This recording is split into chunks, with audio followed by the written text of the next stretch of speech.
Welcome to this short tutorial on how to process data in RelativityOne. Previously, we uploaded our files to the staging area using the RelativityOne Staging Explorer.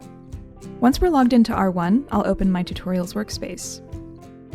Then, I'll go to the Imports tab and select Processing Sets. Once in the Processing Sets tab, I'll click the arrow next to the New Processing Set button, and then select Quick Create Sets.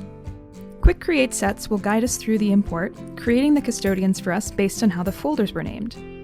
This is our Processing Sets intake form. We recommend naming the set based on the date for organization's sake. Select Create Processing Sets and Discover Files so that RelativityOne automatically creates the new custodians, begins discovering files, and publishes documents into the workspace in a single job without manual intervention.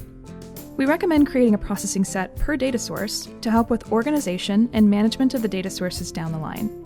We are importing data from two specific custodians, so I'll select an entity type of person. The next two settings tell Relativity how to name each custodian based on the name of the folders we select. We recommend naming folders by first name, underscore, last name. Next, we'll need to tell Relativity what character to recognize as our naming convention in our source folders. In this case, our folder names are separated by an underscore, which I'll denote here. Next, we need to select the folders we want to import from the staging area. Lastly, I'll hit Save and Create and select Discover and Publish.